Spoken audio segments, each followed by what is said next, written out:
when an idea is already in the boardroom or being talked about, I need to be able to fail fast. So I've already failed 3 times. I committed 3 of the errors, and I already know how to do it better.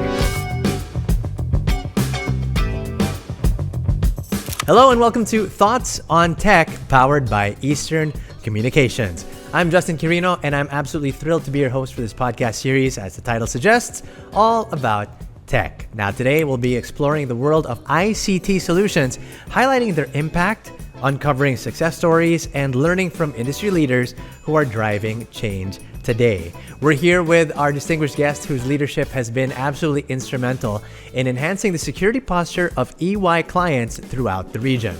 She's been responsible for developing and implementing comprehensive security strategies, managing complex threat landscapes, and conducting in-depth incident investigations.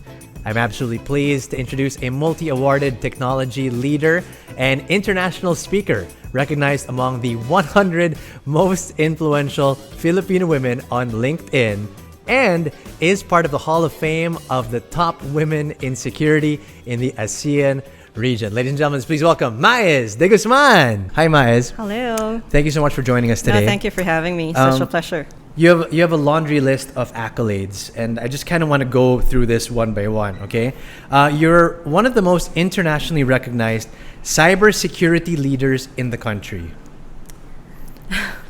Top Women in Security Hall of Fame honorary, Global Women in Tech honorary, Global Women Who Inspire honorary, and recently named as one of EY's distinguished technologists, which is the highest standard, my friends, of technical excellence in EY amongst all of its 400,000 employees all around the world. Can you tell us a little bit about this and give us a message for the future technologists who aspire to achieve what you've achieved? You know, I always say it a lot, right? It's always a great privilege and honor to be representing the country. So, Philippines in a global stage. And it's the Philippines, it's EYGDS, it's EY, and really your family that will keep you going. And I actually came back from India just recently, just like last Sunday, wherein we did the launch of Distinguished Technologist. And they also have a very similar question on your message to the next generation of technologist, right? And I also shared that actually in the Philippines, it's all about resilience. Aside from all the things that typically you will say to all the future technologists, like have a mentor, you need to have a lot of patience in upskilling, reskilling, and all of these things, we always say that it's very important that you need to be very fast. So it's always technology at speed, right? What we're saying is that when an idea is already in the boardroom or being talked about, I need to be able to fail fast. So I've already failed 3 times. I committed 3 of the errors, and I already know how to do it better. So definitely needs to be faster than everybody else. Wow. And again, our topic today is shaping the future of technology and cybersecurity. So let's tackle technology first. And just this speed of adoption of everything and how fast you need to adopt even in the morning. So if we could... No, if you're in IT, especially in your cyber, right, you're always on call. And I say this a lot, it's really a calling. Because you need to be able to absorb that I'm on call. If there's a big incident everywhere, any part of the world, you need to be able to pick up. Yeah. And it's very important. Especially nowadays, technology is just evolving so quickly with the rise of AI, biggest buzzword of 2025, and we'll dive more into that in just a little bit. You're servicing some of the world's biggest industries right now. From your vantage point at EY, what are the most significant cybersecurity trends right now that you're tracking and that every company should have on their radar? I can basically think of 3 things at the moment, if I can summarize, right? Okay. One is the supply chain as a new battlefield. So before we're thinking that the attacks are actually very direct. So it's a direct attack towards a particular company. But now what we're seeing is that they're even penetrating your smallest vendor. And almost some of the biggest attacks that we're seeing are actually about third party and party security that actually got attacked. So your third party and party became your first party now, and it's becoming a trend. And of course, number 2 is AI for security and security for AI. No tech topic actually doesn't have any AI nowadays, right? It's everything AI. And then, of course, there's a lot of geopolitics that we're seeing globally.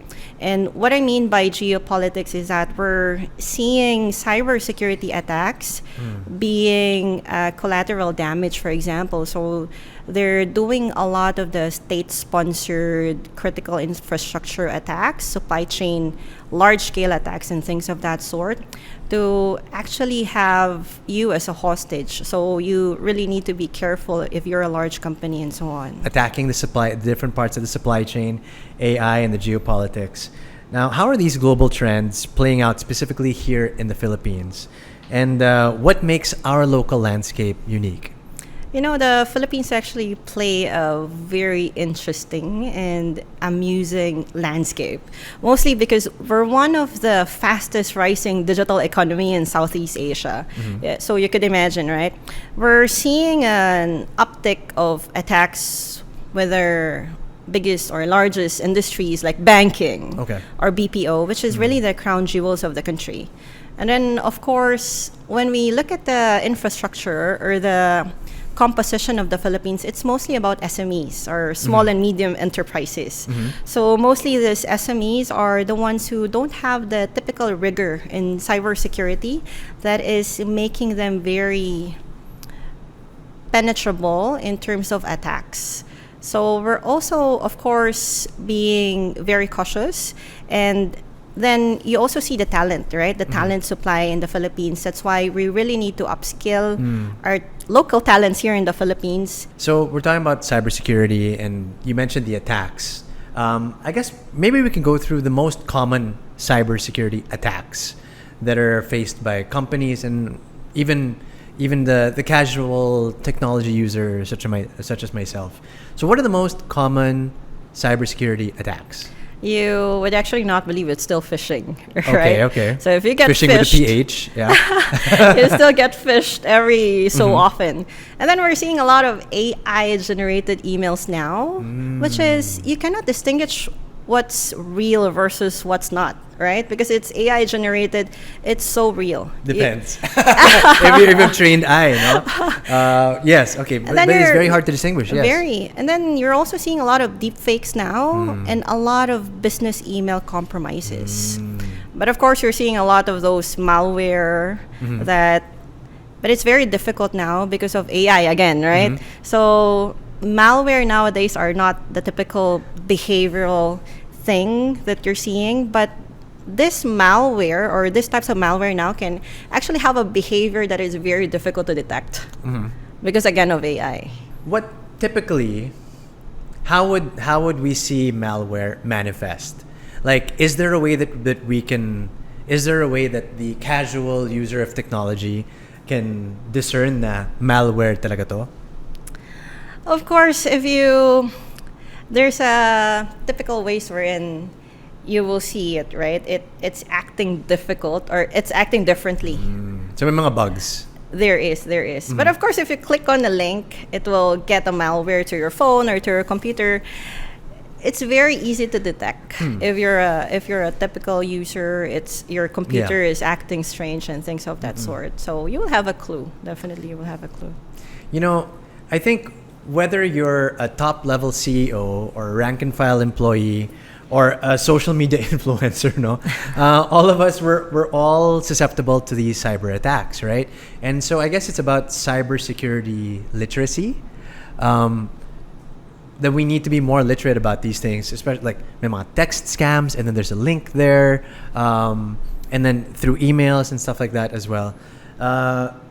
Would you say that is one of the biggest risks right now, is if you get a message, whether it's on any kind of chat or email, and there's a link that you don't know, What would you say that is one of the most common It is. It is. issues? It still is. Yeah. But whenever we deep dive into something, all of us will always see it's human who is always the weakest link. Okay. Right? It's really about educating everyone. And you mentioned, Justin, right? From rank and file to CEOs, everyone are very susceptible. Yes. So now our advocacy is really teaching small children or small kids to be literate, to know about cyber. So I personally have a 4-year-old and a 2-year-old kid, right? And we will basically read cybersecurity for toddlers or cybersecurity for babies. What does that look like? So there's no book in the general public about cybersecurity nowadays. But then my friends would be gifting me about developers books or technology books for babies and toddlers, and I was like, what if I create something for myself because of my kids? So with the use of AI, of course, we do those books, and then we generate stories that are very much resounding to those small kids. Like fishing would be related to pirates, but that makes very sense. small digestible stories about password protection, about content filtering. And nowadays actually my kids can actually converse. They're 4-year-old or 2-year-old. They will say, oh, my YouTube is actually whitelisted. So that means I can only watch shows that are only approved by mom and dad. So they know the concept. Wow. We are starting very young nowadays with those small kids. And then I'm also very proud to say that before, when you ask a kid, right, what do you want to be when you grow up? What do you want to be when you grow up? And then typically their answer will be like, I want to be a teacher or a lawyer or a pilot or something of that sort. And then I hear kids nowadays saying, I want to be a CISO. I want to be a Chief Information Security Officer. Wow. I'm very proud, very, very proud coming from a cyber background. Yeah.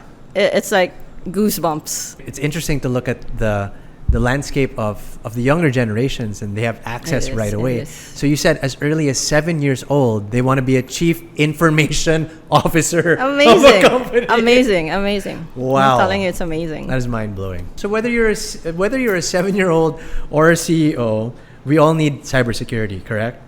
Now, there are also studies conducted by EY centering on the role of C-suite in identifying and recognizing cybersecurity threats. So what would be the message that you're consistently taking to boardrooms and C-suites about cybersecurity for them in particular? In the boardroom before, right? And I'm talking about maybe 5 years, 6 years ago. When you go inside a boardroom, they will typically ask, so, Maez, are we secure? Okay. That's a question. Simple question. Simple question. Yeah. Are we secure? Yeah. And then at the moment now, you're seeing it evolve. So they will ask you, how are we against being cyber resilient? Right? It's about a question of resiliency now, because it's not about building walls that you cannot penetrate. You need to know that at some point you will be penetrated, or at some point the attackers will come inside your castle. Wow. Right? So it's really a matter of being able to detect, to adopt, and again, be resilient. But then again, the question that we always pose to the board of directors is that, are you resilient, right? It's a framework of resiliency by design. So all of the processes, all of the secure integrations, all of the developments that you're doing needs to have resiliency by design. Yeah. And it shouldn't be just a tick in a box.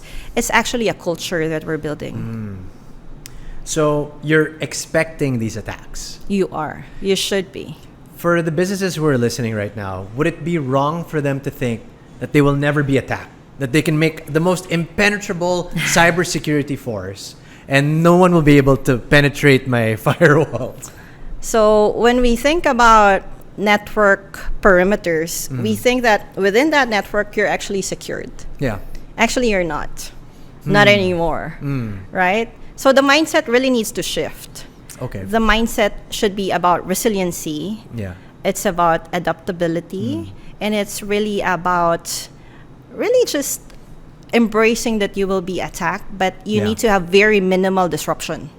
It's about very minimal disruption at this. So mitigating the amount of disruption. And so I guess for businesses out there as well, it's not if we get attacked, but when we get attacked. No? And we should be ready and be resilient with that. Correct. Amazing. Now, you've been absolutely instrumental in the strategy and technical implementation of cyber operations and the solutions in EY with regard to that. Are you seeing, going back to AI, are you seeing an arms race between AI-powered cyber defenses and AI-powered cyber attacks? That's a very good question, right?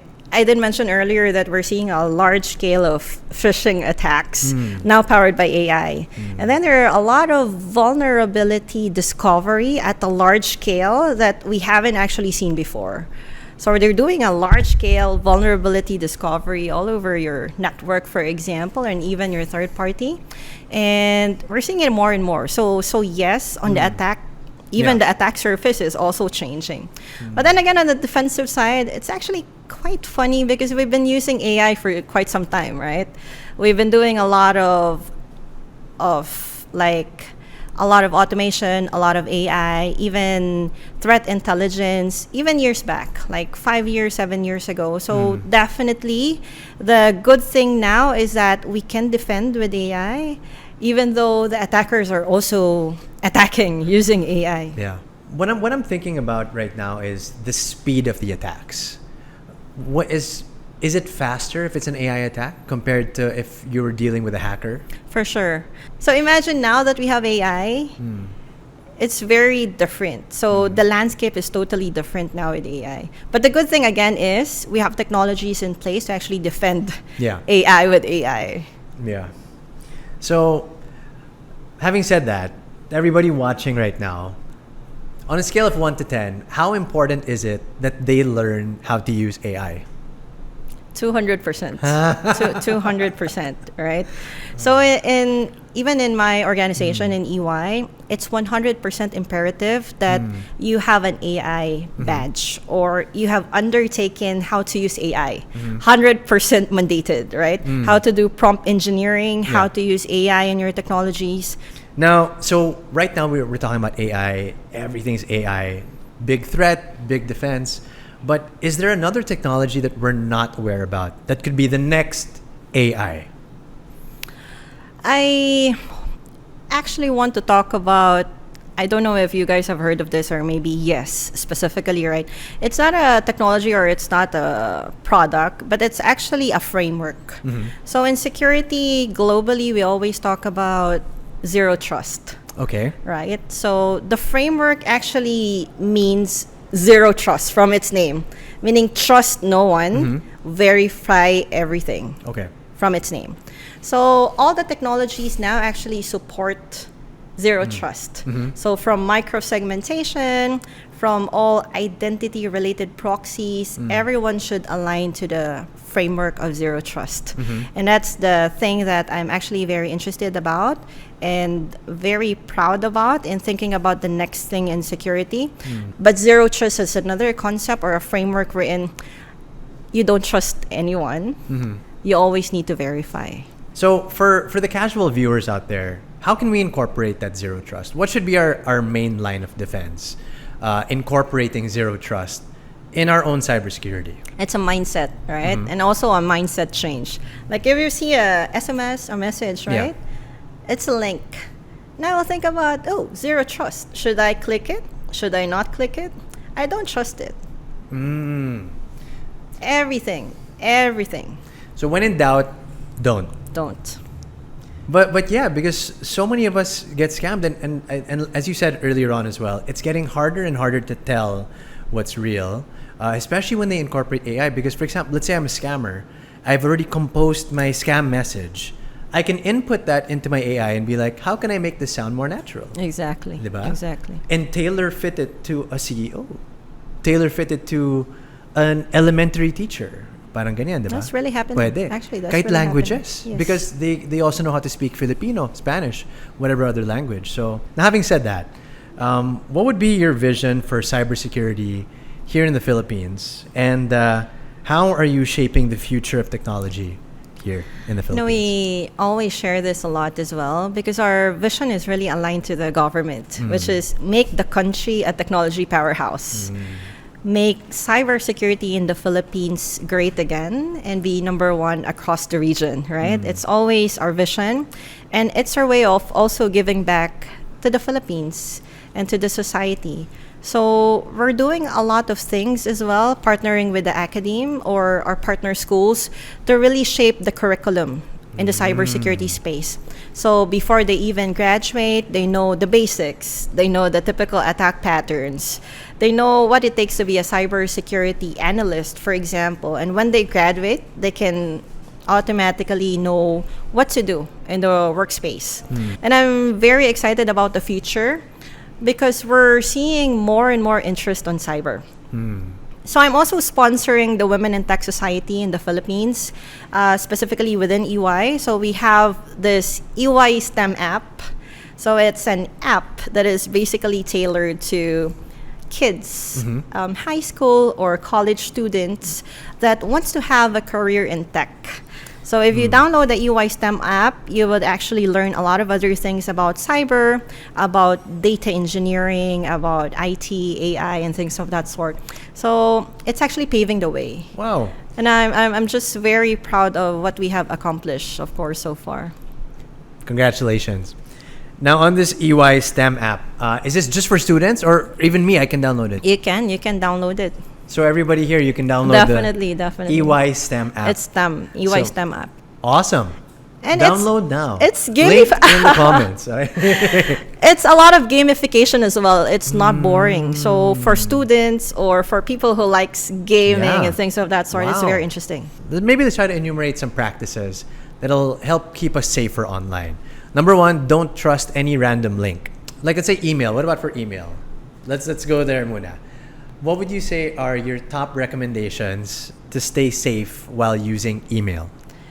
So email, it would be very safe to check the sender, right? If it's not on the proper domain, then it must be something fishy. Yeah. The message now can be crafted by AI, but before, if you see some grammatical errors, Yeah. some things that's not going right, you can definitely check or see that it's malicious. For example, let's just say, diba? Let's say you're about to receive an email from Bangko Sentral ng Pilipinas, BSP. So you should look for BSP there. But if the email says sent from hotshots89 at Absolutely. hotmail.com, mukhang, and then, hi, this is the BSP. Absolutely. Definitely red flag, no? What about with regard to opinions on things? How important is it to not just use one AI? Like, can I just use ChatGPT for everything? Or should I cross-reference that with Copilot and Gemini? You know, it always comes back to the zero trust mindset again, right? Always verify. So we, as a practice, at least in our family, we always cross-reference and let our AIs debate. And you can call it a little bit crazy, but from prescription to skincare to everything in between, Yeah. we will let the other AI actually debate amongst themselves. And then we are still the one who decide which one actually is the best. At the end of the day, Yeah. it's really still human at the center, even though the recommendations are coming from AI. I honestly, Maez, I want to just sit here and pick your brains about everything and do an assessment of all of my online activity with you. But for the benefit of everybody else here, and hopefully we can get you back on the podcast soon to talk more extensively about other topics. But if there's one thing that you would like to leave with all of our viewers, whether they're executives or our casual viewers, what would that thing be? So one thing is we actually tackled a lot about upskilling, reskilling, know the technology, know AI. Definitely is a must, right? And then of course, second is cyber resilience. So the mindset needs to shift from being very defensive to being resilient. So that's the last thing that I actually want to share is being resilient and of course upskill yourself, right? For the future generation as well. Upskill. I'm inspired. I feel empowered. Thank you so much, Maez. Oh, thank you so much. Thank you. It's a pleasure. Okay, once again, it's been an absolute pleasure to be joined by the EY Cybersecurity Leader, Maez De Guzman. We hope you guys learned something, and we hope that you're inspired to upskill and adopt the Zero Trust framework. We got lots more in store in the next few episodes, so we'll see you then. Bye-bye.